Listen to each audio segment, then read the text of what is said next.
अशोक निम्बोला जी। राधे राधे महाराज। राधे राधे महाराज जी। महाराज जी, YouTube के से लगभग 6 महीने से आपका सत्संग और एकांतिक वार्तालाप सुन रहा हूँ। महाराज जी, आप कहते हैं श्वासों श्वासों में राधा नाम का जाप होना चाहिए, किंतु हम संसारी व्यक्ति को निरंतर नाम जपना थोड़ा कठिन होता है। दिन व रात में 24 घंटे में 21,600 श्वास होते हैं, तो क्या हम 21,600 जाप कर लेते हैं तो और 200 माला इसमें हो जाता है, तो श्वासों श्वासों में नाम जप गिना जाएगा? मतलब एक साथ 21,600 कर लें? हमारा जो कहने का तात्पर्य वो संख्या से नहीं है। बढ़िया है, आप गणित लगा के संख्या से कर रहे हो। मान लो आप जिस समय प्राण निकलने का समय है और संख्या आपकी पूरी हो गई पहले, और उस समय आपका चिंतन किसी विषय का चल रहा है, स्त्री पुरुष मकान धन कोई वस्तु व्यक्ति स्थान का, तो आपकी सदगति में बाधा हो जाएगी ना। अंतःमति सुगति। और हर श्वास में हम राधा जप रहे हैं। आप कह रहे हो कि गृहस्थी में नहीं जपा जा सकता, हमें लगता है गलत बात है। तुमसे ज्यादा हमारी सेवा है। गृहस्थी चैन से 9 से लेकर के 4-5 बजे तक तो सोता होगा। यहाँ 8-9 बजे शयन करते, 12:30 बजे जग जाते हैं, और दिन में नींद है नहीं, और रात दिन अपना कार्य चालू किए हुए हैं। कितना गृहस्थी में 4 लोग होते होंगे ना, यहाँ 40-50 हजार तो सुबह खड़े होते हैं रोड में केवल, और सबसे आंख मिलाना है। इतने दृश्य देखने के बाद एक भी फोटो किसी की नहीं होनी चाहिए। कैमरा खुला है लेकिन अंदर से ऑफ है। सबसे देख रहे हैं, सबसे मिल रहे हैं, सब जरूरत पड़ी तो बात भी कर रहे हैं, लेकिन नहीं, किसी से नहीं। अपने इष्ट के चिंतन में आप लोगों से मिल रहे हैं। अभी चल ही रहा है सत्संग सब करके, फिर भी चल रहा है। तो आपका गृहस्थी में इतना काम तो है नहीं, क्योंकि शरीर प्रधान कार्य गृहस्थी में होता है। गृहस्थी में शरीर प्रधान। आप ऑफिस भी जाओगे तो बराबर 4 घंटे प्रवचन नहीं देने हैं। 10 मिनट बाद की फिर चुप हो गए तो उस समय चल रहा है राधा राधा राधा। और जब आप ऐसे चलाओगे तो हम जैसे तुमसे बात कर रहे हैं, तुम्हारे दिमाग में भी वही बसा हुआ है, राधा राधा राधा राधा। तो हम जप नहीं रहे लेकिन चल रहा है, जैसे धड़कन चल रही, जैसे श्वासें चल रही, ऐसे नाम चल रहा है। पर इसका अभ्यास किया जाता है। अगर हम ये मान लेंगे कि हम गृहस्थ हैं, हम ऐसा अभ्यास नहीं कर सकते, तो कभी नहीं होगा। ये मान लेंगे कि हम भगवान के अंश हैं, हम सब कुछ कर सकते हैं। जो एक संत कर रहे हैं वही हम गृहस्थी में रह के कर सकते हैं। क्या नहीं होता संत में? क्या संतों का भोजन नहीं बनता? संत कपड़ा नहीं पहनते? क्या संत मकान में नहीं रहते? अंतर यह है कि वो किसी से संबंध नहीं रखते, और गृहस्थी में संबंध रखा जाता है, भाव में अंतर। तो क्या अंतर से तुम वैसे गृहस्थी में नहीं रह सकते? भाई अगर तुम्हारे घर में रहते होते तो 4-5-6 लोग होंगे, 10 लोग, 4 लोग हैं, 400 लोग हैं, सैकड़ों बच्चियां, सैकड़ों संत बच्चे, सब पूरे, और सबके दिमाग पर हमारा शासन है। धर्म विरुद्ध एक भी बच्चा आचरण नहीं कर सकता। वो पूरे परिवार को जैसे संभाल के चला जाता ना।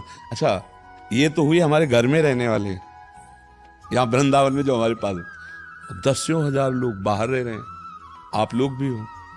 अगर आप वास्तविक भाव से अगर मानोगे कि संत गुरु या कुछ, तो आप गलत करने की सोचोगे तो तुम्हारे दिमाग में प्रेमानंद छाया हुआ मिलेगा, और डर लग जाएगा कि यार नहीं, अगर दोबारा सामने गए तो फिर हमें डांट लग जाएगी, अब गलती नहीं करूंगा।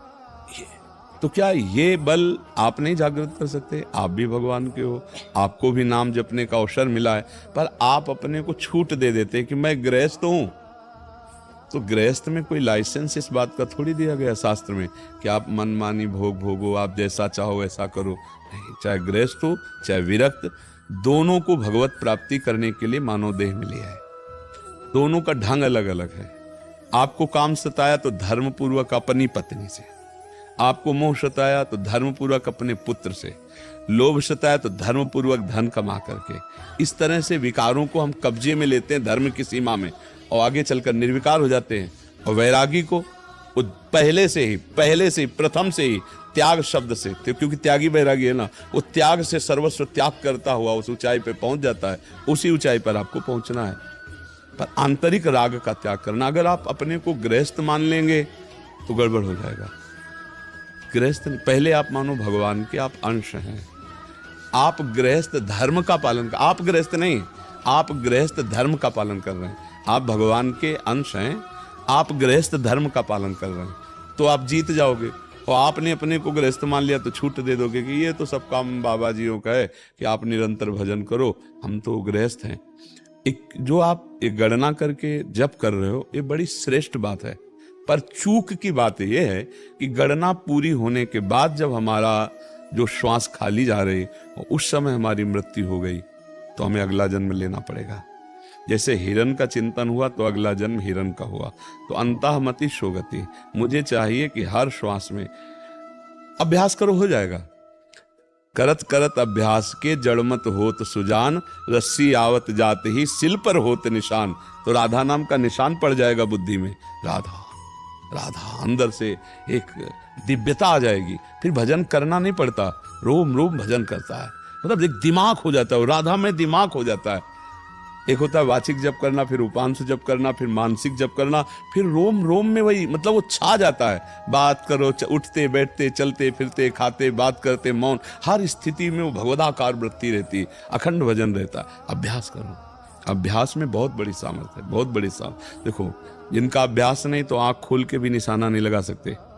ऐसे अभ्यासी लोग हैं कि आंख में पट्टी बांध दो और वो निशाने पे। एक हमें दिखाया कि एक आदमी को लिटा दिया, आसपास तरबूज रखे और उसके नमक डाल के आंख में पट्टी बांध दी गई और बड़ा भारी वो घन दे दिया गया, हथौड़ा जैसा, वो ठीक उसी पर मार रहा है।